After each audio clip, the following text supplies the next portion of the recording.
నమస్తే. Welcome to our channel. నేను రవీంద్ర బాబు.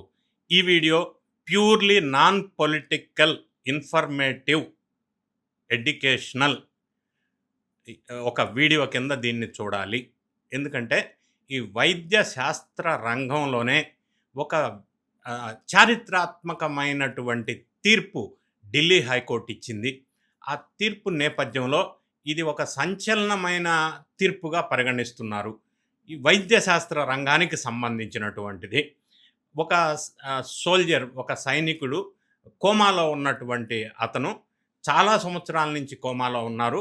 So, మళ్ళీ బయటకి వచ్చే అవకాశం లేదు అని కన్ఫర్మ్ చేసిన తర్వాత డాక్టర్సు, ఆయన భార్య కోర్టుకి ఒక పిటిషన్ వేసుకున్నారు.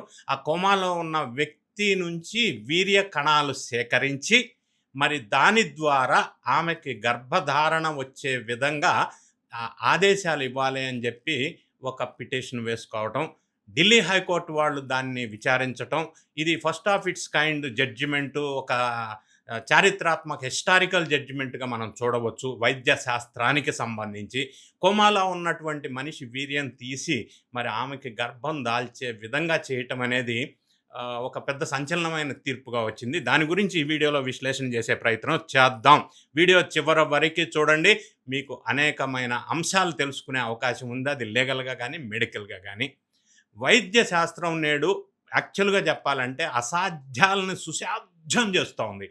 అంటే ఇప్పుడు జరిగిన సంఘటన, ఒక వ్యక్తి కోమాలోకి వెళ్ళినప్పుడు అతను జనరల్గా బాహ్య ప్రపంచంతో సంబంధాలు తెగిపోయినా అతని శరీరంలో జీవకణాలు సజీవంగా ఉంచే అద్భుత సాంకేతికత అందుబాటులోకి వచ్చింది.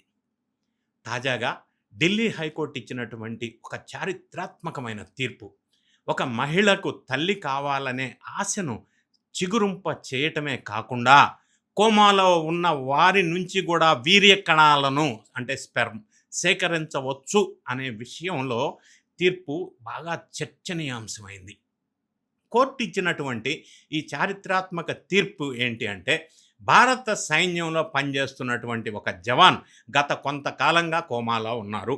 తన వంశాన్ని ముందుకు తీసుకెళ్లేందుకు భర్త నుంచి వీర్య కణాలను సేకరించి భద్రపరచాలి అని అతని భార్య కోర్టును ఆశ్రయించింది.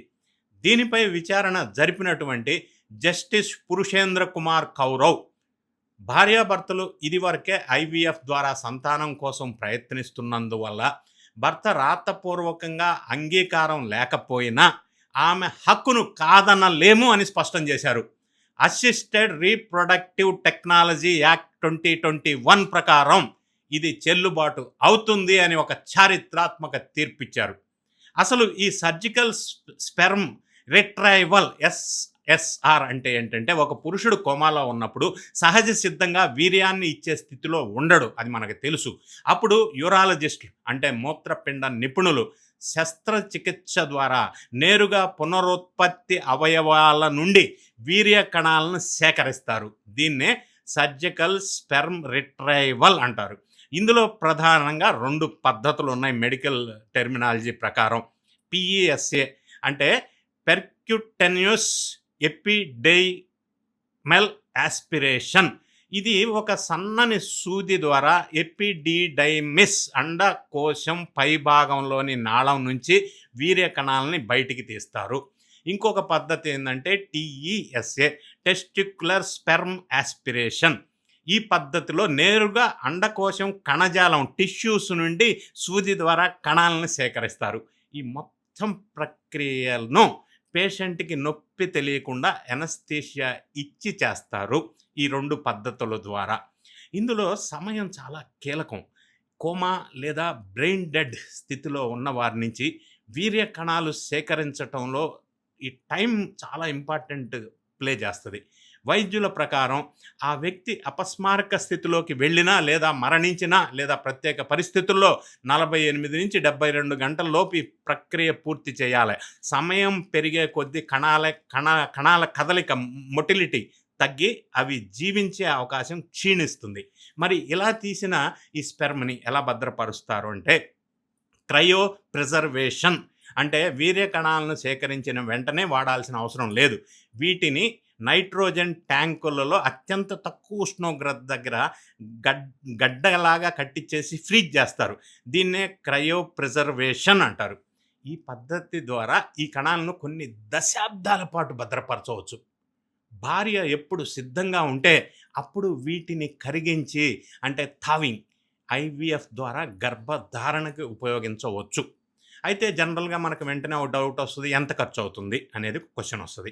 భారతదేశంలో ఈ ప్రక్రియకి ఖర్చు ఆస్పత్రి లేదా అక్కడ వాడేటువంటి టెక్నాలజీ మీద డిపెండ్ అయి ఉంటది ఖర్చు.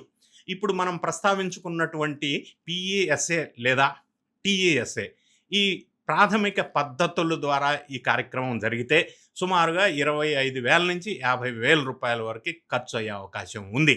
లేదా మైక్రో టీఈఎస్సి ఇంకొక పద్ధతి ఉంది. అంటే మైక్రోస్కోప్ ఉపయోగించి చేసే అధునాతన పద్ధతి ఇది. దీని ద్వారా ఇలా చేస్తే ఈ కార్యక్రమం 1.2 లాక్స్ వరకు ఖర్చు అయ్యే అవకాశం ఉంది. మెట్రో నగరాల్లో, కార్పొరేట్ ఆసుపత్రుల్లో ఈ ఖర్చు ఇంకా పెరగవచ్చు. అయితే ప్రభుత్వ ఆసుపత్రుల్లో ఇవి చవకగా లభిస్తున్నప్పటికీ ఇక్కడ అంత వసతులు అవైలబిలిటీ ఉండటం అనేది తక్కువ. సో ఇప్పుడు ఢిల్లీ హైకోర్టు వాళ్ళు ఈ కోమాలో ఉన్న వ్యక్తి నుంచి స్పెర్మ్ వీర్యకణాలు తీసి భద్రపరిచి ఆ భార్య ఎప్పుడైతే అనుకూలంగా ఉంటారో అప్పుడు గర్భధారణ ద్వారా ఆమెకి ఈ ఈ ఈ కణాలని ఎక్కించి ఆమెకి గర్భధారణ చేయటం కోసం ఆమె కోరుకున్న విధంగా ఢిల్లీ హైకోర్టు ఇచ్చినటువంటి ఈ తీర్పు ఒక సంచలనమైన తీర్పుగా చెప్పబడుతూ ఉంది. మెడికల్ టెర్మినాలజీ మెడికల్ శాస్త్రంలో కానీ లేదా ఈ తీర్పు కానీ ఒక చారిత్రాత్మక తీర్పుగా హిస్టారికల్ జడ్జిమెంట్గా మనం చెప్పవచ్చు. ఈ వీడియో చూసిన తర్వాత మీకేమనిపిస్తుంది? మీ కామెంట్ రూపంలో తెలియజేయండి. Thank you so much for watching.